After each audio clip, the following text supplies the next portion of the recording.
ஆண்டவரும் இரட்சகருமான இயேசு கிறிஸ்துவின் ஈடு இணையற்ற நாமத்தில் அன்றன்றுள்ள அப்பம் வாசகர்களுக்கு எங்கள் அன்பின் வாழ்த்துக்கள். 2025 ஆண்டு ஆகஸ்ட் மாதம் 30ஆம் தேதி சனிக்கிழமைக்குரிய தின தியானம். இன்றைய தலைப்பு பிரசன்னமும் வேத தியானமும். 46ஆம் சங்கீதம் 10ஆம் வசனம் சொல்லுகிறது, நீங்கள் அமர்ந்திருந்து நானே தேவன் என்று அறிந்து கொள்ளுங்கள், ஜாதிகளுக்குள்ளே உயர்ந்திருப்பேன், பூமியிலே உயர்ந்திருப்பேன். நாம் அமர்ந்திருந்து கர்த்தருடைய வார்த்தைகளை தியானம் பண்ணும்போது பரலோகத்திலிருந்து வருகிற நதி போல தேவ பிரசன்னம் நம்முடைய இருதயத்தில் இறங்கி அதை நிரப்பி பூரிப்பாக்கிவிடும். நீங்கள் வாசித்த வேத வசனங்களை உங்களுடைய நினைவுக்கு கொண்டு வாருங்கள். அந்த பகுதிகளை ஆராய்ந்து பாருங்கள், தியானியுங்கள், சிந்தனை செய்யுங்கள். அதன் மூலமாக தேவ பிரசன்னத்தை மட்டுமல்ல, இன்னும் ஏராளமான ஆசீர்வாதங்களை பெற்றுக்கொள்வீர்கள். கானானை ஜெயிக்கவும் சுதந்தரிக்கவும் கர்த்தர் யோசுவாவை தெரிந்து கொண்டபோது யோசுவா தேவ பிரசன்னத்தை நாட வேண்டியதாய் இருந்தது. எனவேதான் கர்த்தர், நான் மோசேயோடு இருந்தது போல உன்னோடும் இருப்பேன், நான் உன்னை விட்டு விலகுவதுமில்லை, உன்னை கைவிடுவதுமில்லை என்று வாக்களித்தார். யோசுவா 1:5. பின்பு யோசுவாவிடம், இந்த நியாயப்பிரமாண புஸ்தகம் உன் வாயை விட்டு பிரியாதிருப்பதாக, இதில் எழுதியிருக்கிறவைகளின்படி எல்லாம் நீ செய்ய கவனமாய் இருக்கும்படி இரவும் பகலும் அதை தியானித்துக் கொண்டிருப்பாயாக.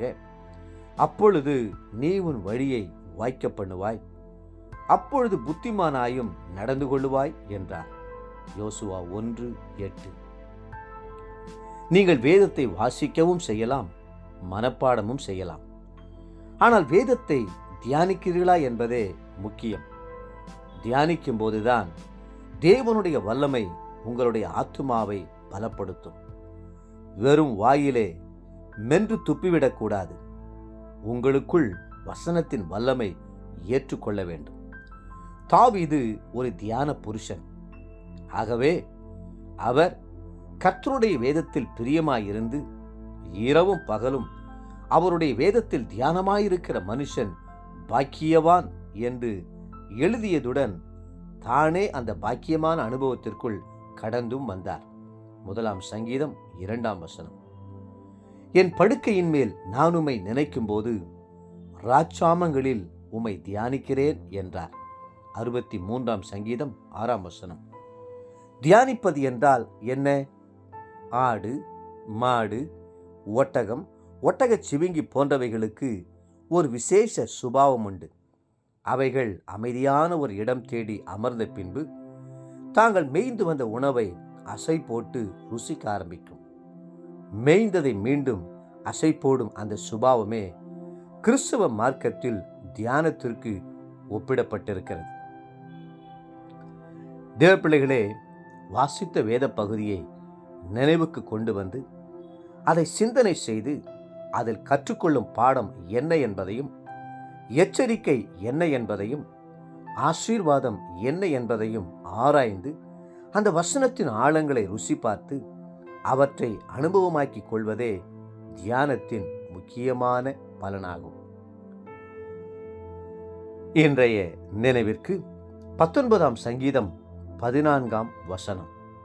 என் கண்மலையும் என் மீட்பருமாகிய கர்த்தாவே, என் வாயின் வார்த்தைகளும் என் இருதயத்தின் தியானமும் உமது சமூகத்தில் பிரீதியாயிருப்பதாக. இன்றைய வேத வாசிப்பு காலை சங்கீதம் 129, 130 மற்றும் 131ஆம் சங்கீதங்கள்.